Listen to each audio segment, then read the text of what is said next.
এই গরমে কলিজা ঠান্ডা করা একটা রেসিপি শেয়ার করছি। বাসায় মাত্র একটা উপকরণ থাকলেই এই রেসিপিটি খুব সহজে তৈরি করে নিতে পারবেন। আসসালামু আলাইকুম viewers, welcome back to my channel আপনাদের কুকিং ওয়ার্ল্ড।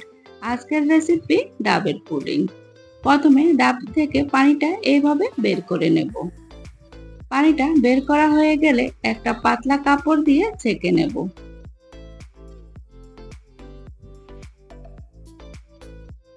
ডাবটাকে মাঝখান থেকে এভাবে কেটে নিয়েছি।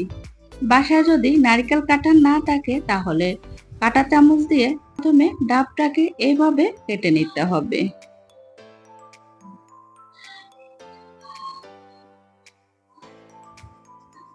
দেখুন আমি কাজটা কিভাবে করছি, ঠিক একইভাবে করে নিতে হবে।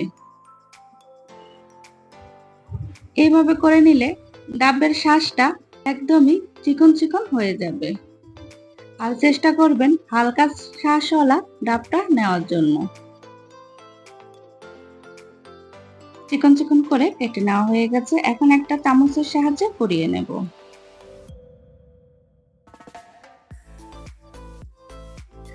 ডাবের শাঁসটা কোরানো হয়ে গেছে, এখন আপনাদেরকে একটা হাতে নিয়ে দেখিয়ে দিচ্ছি কেমন হয়েছে।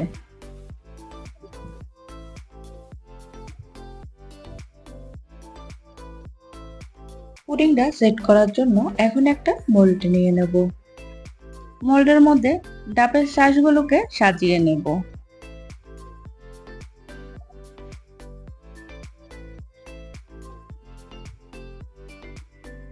সাজানো হয়ে গেলে এক পাশে রেখে এখন ডাবের পানিটা রেডি করে নেব। এখানে মেজারমেন্ট কাপে 3 কাপ হয়েছে পানি। এখন দিয়ে দেব 2 টেবিল চামচের মতো চিনি। যেহেতু ডাবের পানিটা মিষ্টি তাই চিনির পরিমাণটা আমি 2 টেবিল চামচের মতো দিয়েছি। আপনাদের ডাবের পানি যদি মিষ্টি কম হয় তাহলে চিনিটা বাড়িয়ে দিতে পারেন। এখানে 1 চা চামচ দিয়েছি agar agar powder. Agar agar powder যে কোনো সুপারের শপে বা মুদি দোকানে পাওয়া যাবে। এখন ভালোভাবে মিশিয়ে চুলার মধ্যে বসিয়ে দিয়েছি। এখন পানিটার মধ্যে বলক এনে নেব। 2-3 বার বলক আসলেই পানিটা চুলা থেকে নামিয়ে নেব। ডাবের পানিটা চুলার মধ্যে রেখে ঘন করার কোনো প্রয়োজন নাই। 2-1 বার ফুটে উঠলেই চুলা থেকে নামিয়ে নেব। এই যে ডাবের পানির মধ্যে বলক চলে এসেছে, এখন চুলা থেকে নামিয়ে নেব। ডাবের পানিটা গরম থাকতেই মোল্ডের মধ্যে ঢেলে নিতে হবে। যেহেতু এখানে আগার আগার পাউডার আছে, ঠান্ডা হয়ে গেলে জমে যাবে, তাই গরম অবস্থায় ঢেলে নিতে হবে।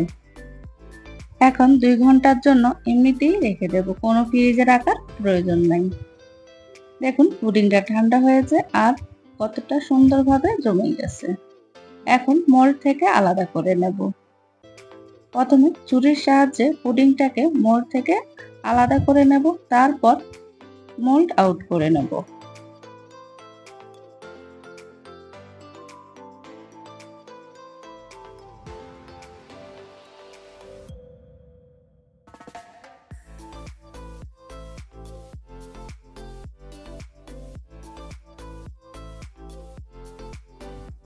এখন আমি উল্টো পিঠ করে নেব। দেখুন মাশাআল্লাহ কতটা সুন্দর হয়েছে আমার পুডিংটা।